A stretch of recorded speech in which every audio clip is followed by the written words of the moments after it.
All right, guys, so welcome back to the video. From here on out, the download will be on a GitHub. You'll have to clone this. Do not download the zip. Maybe I should put in big bold letters up here. Do not download zip. I'll have to find out how to format text, see if I can make some text bigger in here. I'm assuming that I can, so I may do that. But do not download the zip. This does use LFS, large file storage. So you may or may not need to download that as well. You can open up this link right here and download and install that if you need to. But you may just be able to simply download the GitHub desktop and open this and then clone it.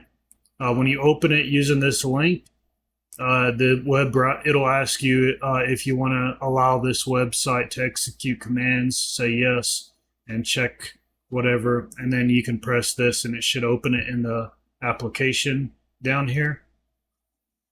It'll automatically set it up for cloning for you. I'm not going to do a video right now on how to do that. There are videos out there that you can go and watch for that purpose. There should be plenty of them. This is a pretty popular website for repositories. So anyway, that's that.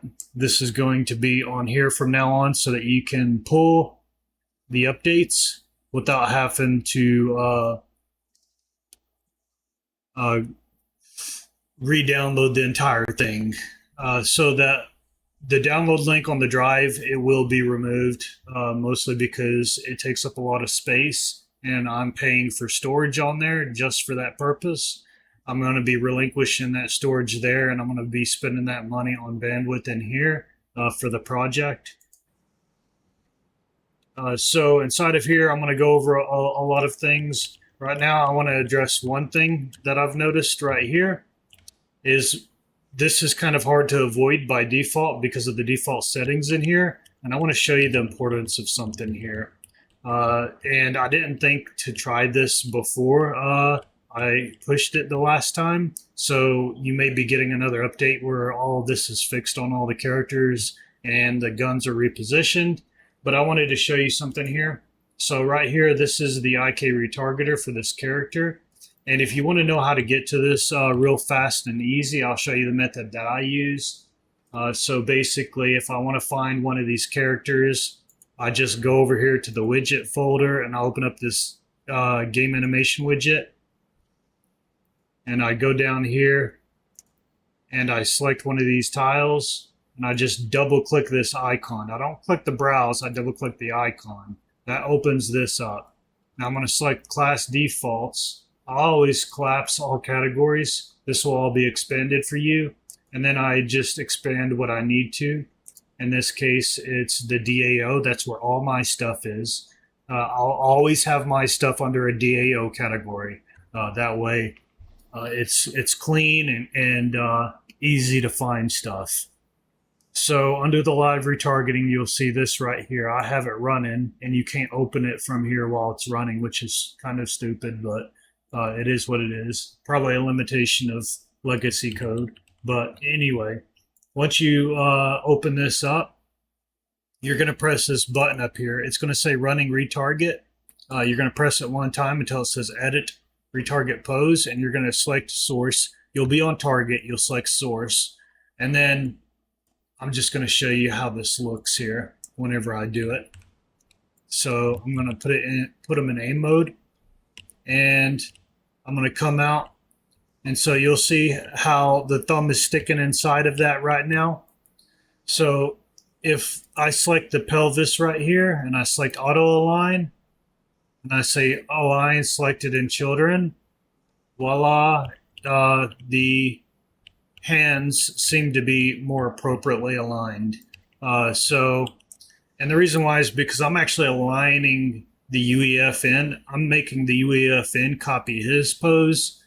You could do it the other way around, but I like to get into the habit of having the source copy the target's pose. And the reason why is because if you ever actually do retarget these animations, then if you were to do that on the target, then you would have to change the target's source pose or base pose on the skeletal mesh itself in order for those animations to play properly. And if you did that, then any other animations you retargeted from other sources would suddenly have a serious problem, because his pose does not match his pose matches this one, and maybe the other character has a different base pose. You see what I'm saying? So always match the source to the target, not the target to the source. It's just good practice. So anyway, now that I've done that, you'll see things are offset. So I'm gonna, this is where the new features come in. And so I'm gonna show you guys how to deal with that.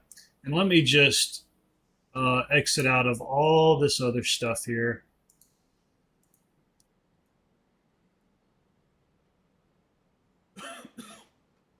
So if I come back over here to the CBP sandbox character many, you'll see under the live retargeting,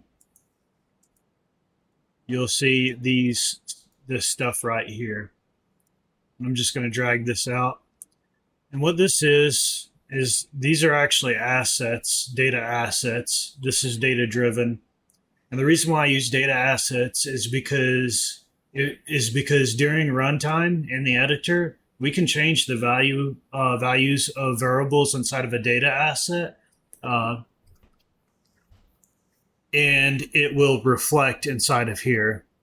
So if you update the data asset settings on whatever from a tick event, then when you change the values inside of these, it'll update in the viewport immediately, which allows you to easily change things while watching them change. And that just makes it a lot easier. It's a really good workflow. That's why I'm using a lot of data assets throughout this project. So I wanted to explain that to you. So under here, these data assets here, they will offset the hand rotation and location, so that you can match up the aiming. So just in case you guys didn't know what that debugger crap was for, some of you might have been annoyed by it. That's what that's for. Also, I've remapped the way it shows up on here, the order of operation of the rotation values. That way they match that of the data asset. That way you don't get confused. The first one belongs to the first one in the data asset, and I'll show you that here in a minute. So now for the held object, we can offset the held objects now too. If you go under held object and you go under here, you'll notice that I put this back in a struct. I removed it from a struct and then I added it back to a struct. Now I'm going to be revising this entire weapon system. I am going to have a kind of, I'm probably not going to go all out with the inventory. Maybe eventually one day, maybe I will. But I am going to create a kind of weapon system. That's an ideal of mine anyway. I probably shouldn't say I will, but I'll more than likely do that as soon as I run out of other things to do on the animation system. But let me just, because you can't browse to I really hate that. You can't browse to anything while it's playing. So just stop it and then browse to it. And you'll see that under the rigs folder, and in some cases under the live retargeters folder of the characters. So if I go under here, I go under rigs, you'll see this one doesn't have a live retargeted folder.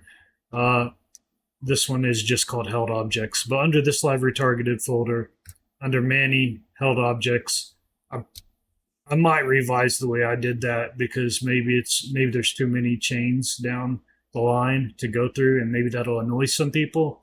At least for the UE5. On some of the other ones, it's not like that. But under the rigs folder, you'll find like a held objects folder or a live retargeters folder. And then under there, you'll find the other ones, and then you'll find held objects, and then you'll find the weapons. And then under there, you'll find their LR. LR stands for live retargeting. HOD stands for held object data. Held object data. And these are the live retargeting. settings. So the live retargeting settings actually changes the IK retargeter chain bone settings for the hands from the animation blueprint, and the held object data just changes. It just adds an offset to the held object itself. So I'll go ahead and show you how to do that. So if I go to the M9 and I open up that data asset and I aim this, I can come over here and I'm just going to reset that. And now that it's copying, well, now that the poses match, you see that I don't actually really need an offset for that. Now the thumb is sticking inside right here on this hand. Don't really know what to tell you about that. You can reposition the hand. I'll show you how to do that. So if you go to the M9 aiming and you open this up, then you'll notice these settings here. Under the IK, the only thing that you're concerned about is the static local offset and the static rotation offset. So the firing printout up here, it's controlled by the settings inside of the main character blueprint. That's under blueprints. And I'll have to minimize this for you to see it. But under blueprints, this character right here, this is the guy that I'm inside of. And so if I go under DAO and I go under the aim offset, you'll see we have two debug settings here. One of those turns the debug on and off. So enable AO debug. If you disable that, it won't print that out and it won't show a line trace on this screen. This one right here is off by default. If you check that, it'll just show a set angle. It'll give you a specific angle that the weapon aim is offset from the center of the screen. So one of those line traces will point to the center of the screen, and the other line trace will point down the barrel of the rifle. And then the readout will give you the angle between that line trace and the one pointing to the center of the screen. So with this disabled, it'll give you that on all three axes. And you'll see it does look like he's pointing off to the left a little bit. We'll see if that's off. So it is off a little bit. You'll see the R right there, which is actually the Z inside of the data asset. It's off by about -0.81. And so if I go over here to the LR M9, I'm going to increase this by the opposite of that negative number. I might change that so that it actually prints out exactly what you need to increase it by, but because we have breathing and stuff added over the top of it, it'll be different every time. It might be a little down one time, and then it might be a little high next time. So you might want to fire it a few times, get the average, and then increase it or decrease it by that average. So in this case, it was about -0.85, we'll say. So I'm going to increase it by 0.85. And now you'll see it's almost 0. I mean, if you really want to, if you really want to go all out, you could try to get it to perfect 0, but that's not really gonna happen, guys. You're not gonna get it to perfect 0 without taking the additive breathing off. And so you'll see that's like -0.75, and then it's +0.78, which tells me that the high is about 0.75 and the low is about -0.75 if I had to just guesstimate an average. So that right there is pretty much dead on. The reason why it's going up and down is because of the breathing. You can decrease the breathing from inside of the animation blueprint itself. If you go to the anim graph and you go to the overlay state down here and you go to the aiming, you can decrease this breathing additive right here, and that will, and I'll actually just go ahead and show you. So if I just set that to 0 and I apply it, that's without.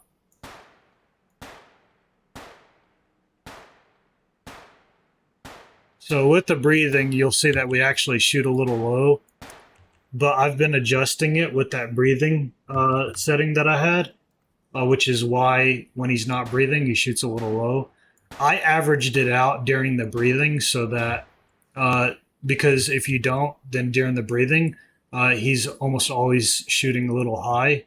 So that's the reason why I averaged it out based off of this breathing value. If you want, you could just disable this during this right here. And then you could just say, okay, positive 0.6. So I'll subtract 0.6.